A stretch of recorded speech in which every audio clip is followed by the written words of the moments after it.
seja bem-vindo à nossa segunda aula.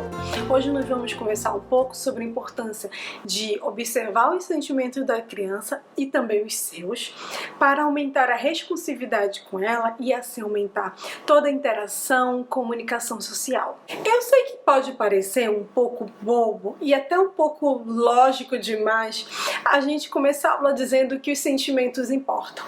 Claro, Mário, os sentimentos importam, a gente sabe disso. Mas deixa eu perguntar uma coisa para vocês.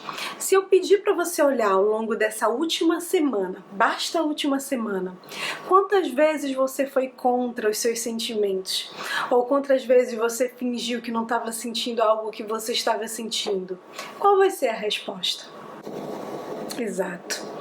Muitas vezes, por mais que a gente saiba que os sentimentos são importantes, eles acabam ficando um pouco de lado e acabam muitas vezes, inclusive, não sendo nem considerado tanto pela sociedade. Nossa, você está sentindo isso, mas que bobagem! Não tem motivo para isso. Então, muitas vezes, os nossos sentimentos, eles não são validados, eles não são considerados. E aí a gente vai aprendendo o quê? Poxa, eu não vou falar como eu me sinto, porque as pessoas acham que é bobagem, as pessoas acham que é um exagero. Então é melhor não falar nada. Isso é algo que vai acontecendo ao longo de toda a nossa vida. E isso vai influenciar em como a gente vai estar lidando com o outro e com várias situações. A gente tende muitas vezes a categorizar sentimentos de duas formas. São os sentimentos bons e os sentimentos maus. Será que é assim? Quando a gente fala de sentimentos, na verdade não existe sentimentos bons e maus. Todos eles têm um motivo de existir. Se de repente nós não sentíssemos medo, nós acabaríamos nos colocando em situações extremamente perigosas e em situações que de repente a gente poderia sofrer um acidente, alguma coisa muito grave poderia acontecer. Se de repente nós não sentíssemos tristeza, a gente não conseguiria identificar coisas que estão acontecendo na nossa vida e que não nos fazem bem. E que a gente deveria mudar, e que a gente deveria sair de repente de um determinado contexto. Se a gente não sentisse raiva, a gente também não conseguiria identificar situações e contextos que não são legais para com a gente e que a gente também deveria estar pensando em como sair dali. Então, sentir tanto raiva, quanto saudade, quanto tristeza, é tão importante quanto sentir felicidade, sentir entusiasmo, sentir sentimentos que normalmente a gente vai classificar como positivos, como os sentimentos bons. E aprender a identificar o nosso sentimento quando a gente está interagindo com a criança e o sentimento da criança quando está interagindo com a gente é um dos principais componentes para que a gente tenha sucesso no ensino e na hora da intervenção, para que a gente tenha essa responsividade. O nosso comportamento, ele é muito não verbal. A gente demonstra muito através das nossas expressões, através dos nossos gestos. Mas é claro que esses gestos, eles não estão no nada. A gente não identifica só o sentimento de que uma pessoa está feliz porque ela está sorrindo. Ela pode estar sorrindo, mas pode estar sendo irônica. Ela pode estar sorrindo, mas ela sorrindo e controlando. Existe todo um contexto, não é verdade? Que dá dicas pra gente de que aquele sorriso é de felicidade, que aquele sorriso é um sorriso de prazer. Então, ao olhar para os sentimentos, não basta a gente olhar para o tá sorrindo ou tá triste. A gente tem que olhar para todo um contexto e para toda uma complexidade de qual o momento em que a pessoa está sentindo isso, como é que as pessoas ao redor dela estão agindo. E olhar para essa complexidade durante o ensino, quando eu estou interagindo com a criança, vai dar elementos para a gente se a criança está gostando da interação, se ela está aprendendo com prazer, se ela está aprendendo com interesse. Quantas vezes a gente já de repente não viu uma criança numa situação de ensino? Isso a gente vê muito, por exemplo, às vezes em escola, né? Então a pessoa está assim. Você acha realmente que nesse momento que essa pessoa tá assim, o professor tá falando, ela tá lá olhando pro tempo e vendo e pensando, ela realmente está com interesse, ela tá gostando, ela tá tendo prazer? Provavelmente não. Você pode parar e me dizer, mas Mari, ninguém vai estar feliz o tempo todo e entusiasmado, empolgado o tempo todo. É verdade.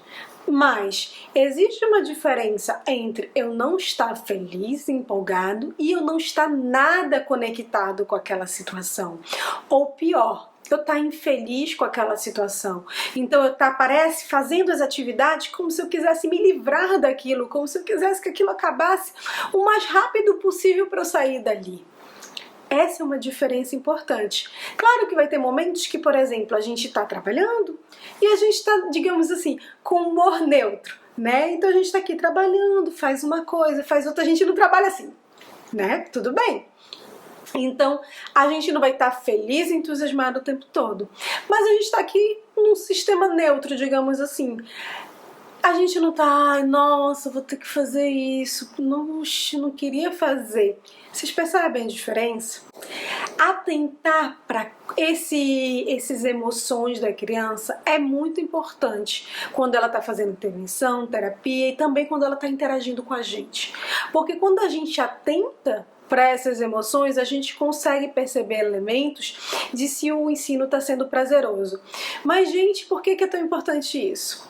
Simples. Já tem comprovação científica que quando a gente aprende e essa aprendizagem é prazerosa, essa aprendizagem é feita de um modo que é divertido, tanto eu vou adquirir aquele comportamento mais rápido, como eu vou manter mais ao longo da vida. Então, a generalização, eu levar isso para outros ambientes, com outras pessoas, em outros contextos, vai ser muito maior. Se aquilo é algo que eu tenho interesse, se aquilo é algo que eu gosto, se aquilo é algo que eu estou achando interessante, que eu estou achando divertido. Então, é relevante sim a gente observar não somente se a criança está fazendo algo certo ou se a criança está fazendo algo errado, no sentido certo e errado de se ela está fazendo uma aprendizagem, por exemplo, eu mostrei uma caneta, ela disse caneta e não bola, nesse sentido. Mas é interessante também eu perceber como ela diz isso e quais são as emoções que ela demonstra. O ideal é que na maior parte do tempo ela mostre empolgação, ela mostre que ela está se divertindo, ela mostre que aquilo é interessante para ela. E isso é um componente que a gente deve estar atentando. E na hora que vocês forem fazer a intervenção com o filho de vocês, que vocês forem ensinar algo para eles, que vocês forem interagir com eles, vocês também devem atentar a isso. Mas não só as emoções e os sentimentos dele. Você deve atentar também para suas próprias emoções e sentimentos. Quais são os momentos que você se sente cansado? Quais são os momentos que você se sente frustrado? Quais são os momentos, de repente, que você sente que não está sendo capaz de fazer alguma coisa? Quando a gente identifica, de repente, sentimentos que não são tão legais, a gente consegue pensar mais no que eu preciso mudar. Nossa, por que eu me sinto frustrado quando eu estou tentando ensinar ele a pedir algo? Como é que eu posso mudar isso? Nossa, por que eu me sinto frustrado quando eu estou brincando, por exemplo, com ele? Ah, já notei. É porque ele muda de brincadeira muito rápido. Eu queria que ele ficasse numa brincadeira e isso me frustra. Perceber o que leva a gente a se sentir de uma determinada forma ou de outra ajuda para que a gente possa modular nosso próprio comportamento, para que a gente possa saber o que vai fazer e consiga perceber também, de repente, quais são aquelas situações em que eu poderia trabalhar para ter mais paciência, quais são aquelas situações que eu poderia pedir ajuda de alguém para estar vindo para o ensino junto comigo. Então, e quais são aquelas situações que de repente eu não deveria estender tanto, eu poderia fazer ensinos mais curtos, mais rápido, para que não se estendesse tanto no tempo e isso de repente me gerasse um cansaço ou me gerasse uma frustração. E gente, esses sentimentos vão acontecer. Lembra do que a gente falou lá no início? Que todo sentimento é válido, todo sentimento ele é importante, ele tem uma função.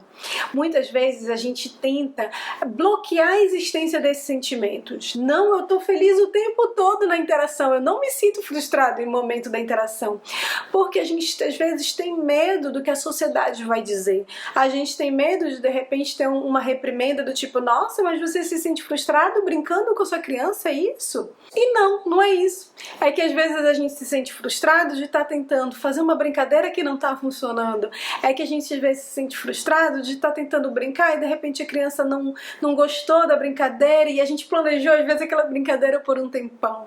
Então essas são as coisas que às vezes vão levando a gente se sentir frustrado numa situação. Perceber isso, perceber nosso sentimento. Eu ainda tô gostando dessa brincadeira, eu também tô achando isso interessante, a gente tá conseguindo se conectar, ele tá rindo, ele tá demonstrando que ele gosta, ou se ele tiver com um humor mais neutro, mas ele tá engajado, ele continua fazendo. Se não tiver, por exemplo, nada, entre aspas, que o obrigue a ficar aqui, ele vai continuar aqui? Essa é uma pergunta muito importante, essa é uma pergunta muito chave. Ele vai continuar aqui? Ele vai continuar querendo interagir? Ele vai continuar querendo fazer isso? Se a resposta é sim, é porque a gente deve estar achando os elementos corretos, os elementos que ajudam a aumentar o ensino, a aprendizagem da criança e essa conexão, essa responsividade. Tem uma pesquisa que eu gosto muito e que foi investigado comportamentos, problemas de crianças e a sua relação com o quanto ela gostava ou não do aplicador. E aí eram crianças que tinham mais do que um aplicador. E assim, essa pesquisa mostrava a relação mesmo, não era uma correlação, era a relação direta de que com aqueles aplicadores que a criança se dava bem e que ela gostava, ela tinha o melhor desempenho, gente. O nível de aprendizagem dela, os comportamentos dela, não só eram mais adequados, ela tinha menos comportamentos problemas ou nem tinha comportamento problema, como a aprendizagem dela era muito maior. Então essa pesquisa ela mostra com muita clareza a importância de nós sermos relevantes para a criança, de que a criança goste de interagir com a gente, que a criança goste e se conecte com a gente. Quando a gente ainda não tem isso bem estabelecido, a gente precisa parar e analisar o que eu posso fazer para aumentar essa conexão, o que eu posso fazer para que de repente a minha criança esteja atentando mais para mim, sendo mais responsiva comigo. E é sobre esse assunto que a gente vai conversar na nossa próxima aula.